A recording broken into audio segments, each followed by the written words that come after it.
माझे सहकारी हैबतपुरेजी, माझा मित्र विनोद शेलार आणि पत्रकार बंधूंनो, तुमचं स्वागत आहे.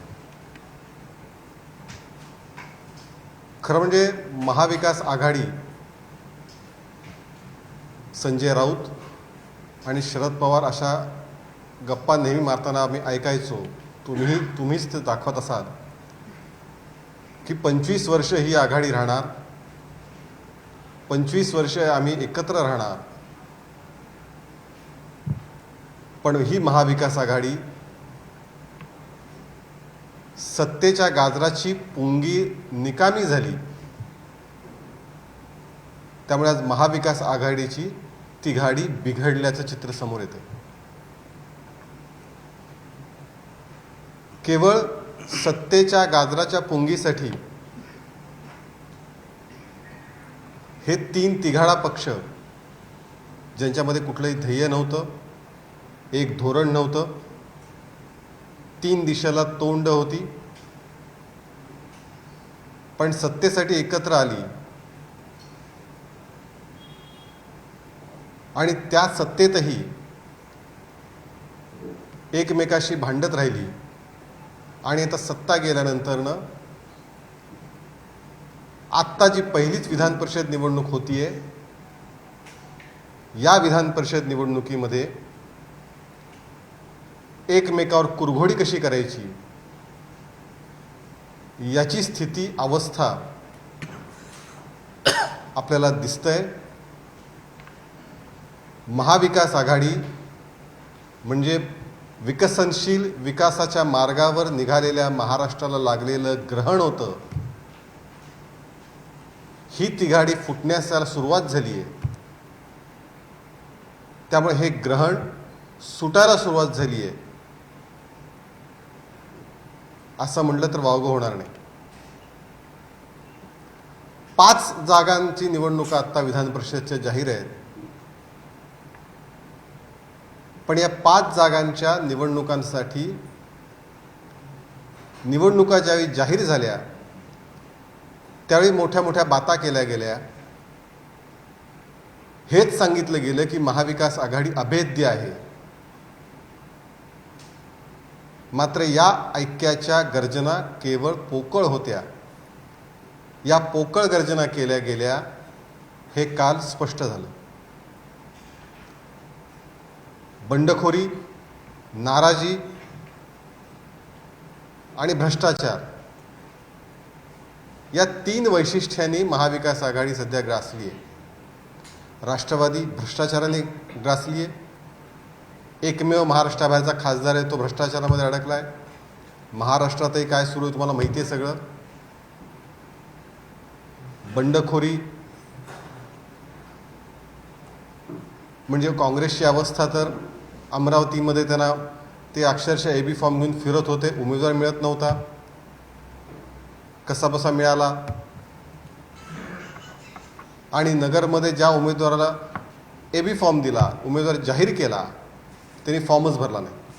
नाशिकमध्ये त्यामुळे आणि नागपूरमध्ये तर सर्वांनीच फॉर्म भरलेत महाविकास आघाडीच्या. त्यामुळे या 5 जागांसाठी सुद्धा एकमताने, एक दिलानी ही महाविकास आघाडी एकतर उमेदवारच नाही आहेत आणि उमेदवार देऊही शकली नाही, ही परिस्थिती आहे. नागपूरमध्ये तिघांनी उमेदवार दिलेत. एका अर्थाने महाविकास आघाडीने गाशा गुंडाळल्याचंच हे चित्र आहे. एका अर्थाने उद्धव ठाकरेंच्या महत्त्वाकांक्षेला खतपाटी घालून शिवसेनेची शक्ल करण्यासाठीच ही महाविकास आघाडी मला वाटतं शरद पवार आणि काँग्रेसने केली असावी असा संशय यावा किंवा अशी परिस्थिती स्पष्ट दिसावी अशी परिस्थिती आहे. पण या विधान परिषद निवडणुकांच्या निमित्ताने महाराष्ट्राच्या विकासाला लागलेलं महाविकास आघाडीचं ग्रहण संपण्यास सुरुवात झाली, हेच या निमित्ताने सांगायचं.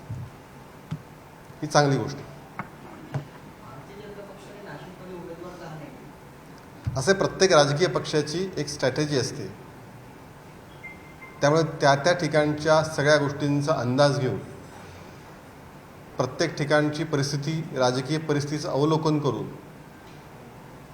त्या ठिकाणी भारतीय जनता पार्टी आपला उमेदवार देत असते. आणि त्याच्यामुळे ज्या ज्या ठिकाणी भारतीय जनता पार्टीला अधिकृत उमेदवार भारतीय जनता पार्टीने दिला आहे तो तुमच्या समोर आहे.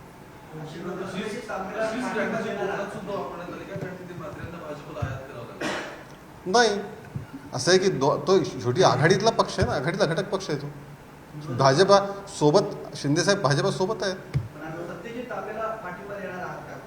याबद्दल अतिशय भूमिका भारतीय जनता पार्टीने स्वच्छ स्पष्ट मांडली आहे. भारतीय जनता पार्टीचे प्रदेशाध्यक्ष चंद्रशेखर बावनकुळे यांनी स्वच्छ सांगितलं आहे की जर तसा कोणता प्रस्ताव आला, त्यांनी तशी मागणी केली तर भारतीय जनता पार्टीचे नेते माननीय देवेंद्रजी फडणवीस, भारतीय जनता पार्टीचे प्रदेशाध्यक्ष चंद्रशेखर बावनकुळे हे केंद्रीय नेतृत्वाशी बोलून याबद्दलचा निर्णय जाहीर करतील. आत्ता तर असा विषय असा ज्यावेळी येईल ते तो निर्णय होईल पुढे.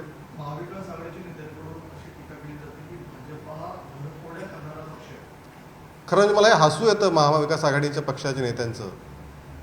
नाना पटोलेंनी एक विधान केलं, खरं नाना पटोलेंना त्यांच्या पक्षात कुणीच गंभीरतेने घेत नाही अशी परिस्थिती आहे. आणि जर घरं फोडायचा विषय असा असेल तर अख्खा राष्ट्रवादी पक्ष इतरांची घरं फोडून जर राष्ट्रवादी निर्मिती झाली आहे. त्यामुळे जो पक्ष दुसऱ्या पक्षाची घरं फोडून झाला आहे, जरा राष्ट्रवादीतली घरां सगळी नावं काढून बघा, कुणाकुणाची घरं फोडून कुठे कुठे काय काय केलं आहे. घरं फोड्यांची पार्टी म्हणजे राष्ट्रवादी अशी व्याख्या या महाराष्ट्रात निर्माण झाली होती. त्यांनी इतरांवरती आरोप करणं, टीका करणं हे अत्यंत हास्यास्पद आहे, अत्यंत विनोदी आहे आणि या टीकेला काही अर्थ नाही.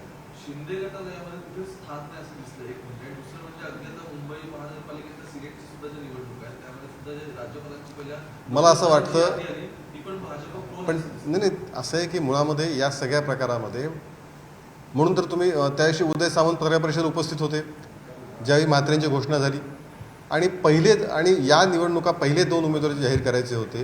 तुम्हाला सगळ्यांना माहिती आहे शिक्षक मतदारसंघामध्ये खूप अगोदर उमेदवार जाहीर करावे लागतात, तिथली तयारी करावी लागते. आणि रणजित पाटलांची असेल किंवा संभाजीनगरची उमेदवारी असेल, या दोन्ही उमेदवारी खूप आधीच भारतीय जनता पार्टीने उमेदवारी जाहीर केले होते. आणि आत्ता प्रश्न आला कोकणच्या वेळी ज्यावेळी तुम्ही प्रश्न विचारताय त्यावेळी ती चर्चा करून ती चर्चा शिंदे साहेबांसोबत झाली होती.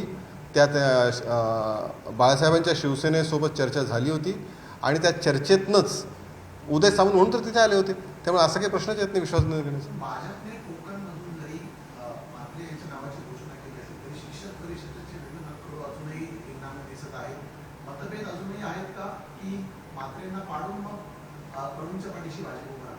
भारतीय जनता पार्टीचे म्हात्रे हेच उमेदवार आहेत, त्यामुळे त्याबद्दल काही दुसरं मनात आणण्याची आवश्यकता नाही.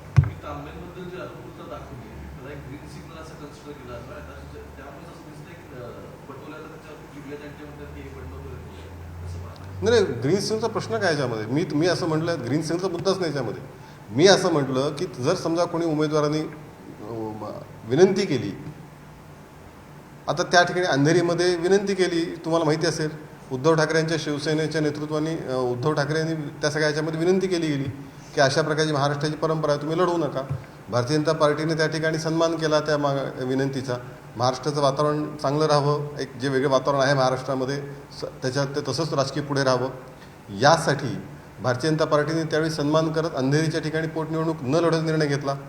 त्यामुळे ज्यावेळी अशा प्रकारची विनंती कोणी करतं तर त्यावेळी त्यावेळी त्यानंतरचा निर्णय असतो.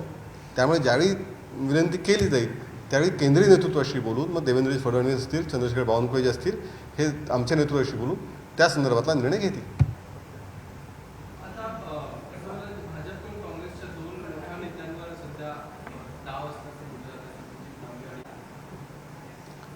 भारतीय जनता पार्टीमध्ये समाजातले जे चांगले आहेत, चांगले प्रत्येक घटक आहे.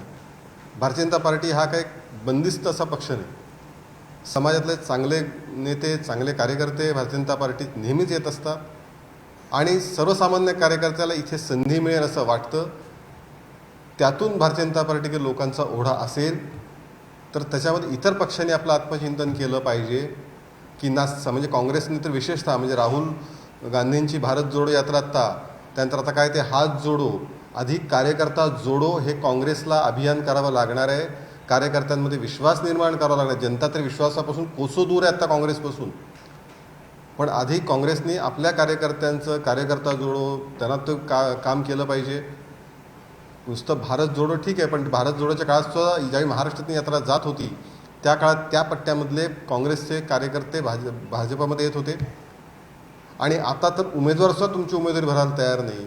तुम्हाला अमरावतीत उमेदवार मिळत नाही, एबी फॉर्म घेऊन शोधावं लागतं. ही प्रदेशाध्यक्ष नाना पटोलेंची स्थिती आहे. त्यामुळे माझं त्यातलं म्हणणं असं आहे की काँग्रेसनी किंवा इतर सर्व राजकीय पक्षांनी महाराष्ट्रातली जनता असो, महाराष्ट्रातील राजकीय कार्यकर्ता असो, या सगळ्यांना भारतीय जनता पार्टी हे एकच विश्वासाचं ठिकाण का वाटतं याचा विचार इतर पक्षांनी आत्मचिंतन करताना केला पाहिजे.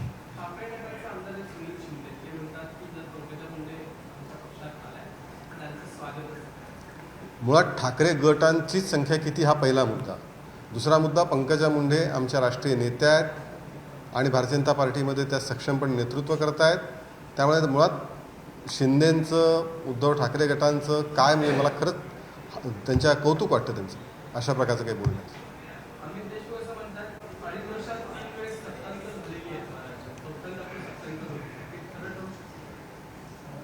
कवी कल्पना रंगवण्याचं स्वातंत्र्य प्रत्येकाला आहे. त्यामुळे मुंगेरीलाल ठिकठिकाणी असू शकतात आणि मुंगेरीलालच्या स्वप्नामध्ये अनेक लोक येऊ शकतात, पण महाराष्ट्रातलं वास्तव हे तितकंच आहे. महाराष्ट्रामध्ये आत्ता एकनाथ शिंदे आणि देवेंद्र फडणवीस यांच्या नेतृत्वाखालचं सरकार हे अत्यंत सक्षम, ठामपणे महाराष्ट्रात उभं आहे. अत्यंत मजबूत सरकार आहे. लोकांचं निर्णय घेणारं सरकार म्हणून प्रसिद्ध आहे आणि ज्या पद्धतीने गतिमान पद्धतीने निर्णय घेत आहे तुम्ही बघितला सर, गेल्या 6 महिन्यात ज्या निर्णयांची गती लागली आहे, 2.5 वर्षाचा बॅकलॉग 2020 प्रमाणे करत हे सरकार भरून काढतं आहे. आणि त्यामुळे हे सरकार स्थिर आहे. बाकी ज्यांना मुंगेरीलालचे स्वप्न पडत आहेत त्यांना ते जरूर पडू द्यावेत. ज्यांना अशा गमजा, संजय राऊतांच्या पण गमजा अनेक वेळा ऐकल्या, हे काय 25 वर्ष टिकणारं सरकार आहे मविवाचं, मविवा 25 वर्ष टिकेल, पण 2.5 वर्षसुद्धा टिकू शकलं नाही आणि पुढे आघाडी आता टिकत नाही आहे. त्यामुळे ही स्वप्न कुणी बघू शकतं, पण हे सरकार स्थिर आहे, ठाम आहे, काही शंका बाळगायचं कारण नाही.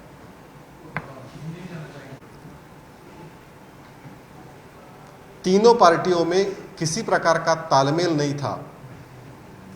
जो महाविकास आघाड़ी की गठबंधन की सरकार थी, कांग्रेस, राष्ट्रवादी और तब की शिवसेना, लेकिन केवल सत्ता के लिए ये तीनों पार्टियां एक साथ आई थी. ना इनमें कोई विजन था, ना कोई एक साथ चलने की बात थी, लेकिन केवल सत्ता के लिए आए थे. और जैसे ही सत्ता चली गई, इन महाविकास आघाड़ी में हमें भेद दिखने लगा है. हम ये मानते हैं कि महाविकास आघाड़ी ये महाराष्ट्र जो विकास की तरफ आगे बढ़ रहा था, एक महाराष्ट्र को लगा ग्रहण था. विधान परिषद के चुनाव अभी होने जा रहे हैं 5 जगह के. इस चुनाव में इनमें कोई समन्वय नहीं हो पाया. कांग्रेस की हालत तो इतनी बुरी है कि उनको अमरावती में कोई कैंडिडेट नहीं मिल रहा था. नासिक में जिनको उन्होंने उम्मीदवारी दी, एबी फॉर्म दी, उन्होंने अर्जी दाखिल नहीं की. तो ये कांग्रेस की हालत है. नागपुर, जो उद्धव ठाकरे की शिवसेना को छोड़ा गया था, वहाँ बाकी दोनों पार्टियों ने फॉर्म भरे हैं. तो ये तीनों पार्टियों का मतभेद, अंदरूनी दरार स्पष्ट सामने आ रही है. और महाराष्ट्र को जो एक महाविकास आघाड़ी का ग्रहण लगा था वो छूटने लगा है. ये बात हम कहना चाहते हैं.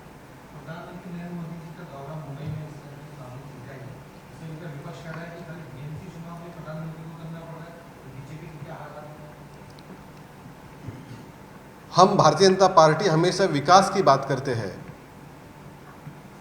और ये बाकी लोग बात की बातें करते हैं. 2.5 साल में महाविकास आघाड़ी के दरमियान जो विकास ठप पड़ा हुआ था, आज ये विकास पूरी गति से आगे बढ़ रहा है, सारी योजनाएं आगे बढ़ रही है। तो स्वाभाविक है, हमारे पंतप्रधान जो हमेशा बात करते हैं सबका विकास, सबका साथ, सबका विकास, और जो विकास किया है वो लोगों तक पहुंचाना ये अपनी जिम्मेदारी भी समझते हैं। अभी इनको ये जनता का विकास हो, ये महाविकास आघाड़ी के लिए कोई महत्व का मायना नहीं है, लेकिन हमारे लिए हम जो काम कर रहे हैं वो काम जनता तक लेके जाना ये हमारी जिम्मेदारी हम मानते हैं। हमारे प्रधानमंत्री भी उसी प्रकार से बात रखते हैं। इसीलिए प्रधानमंत्री अगर आ रहे हैं तो मुझे लगता है कोई आपत्ति नहीं होनी चाहिए। इन बाकी महाविकास आघाड़ी के लोगों को जब 2.5 साल थे तो हमने देखा 100 करोड़ की खंडनी, वाजे, ये सारी चीज़ें होती थी। आज विकास की बातें होती है। अगर विकास की बातें के लिए प्रधानमंत्री जी मुंबई आ रहे हैं तो उसमें आपत्ति देने की मुझे लगता है कोई जरूरी नहीं है। एबीपी माझा, उघडा डोळे बघा नीट।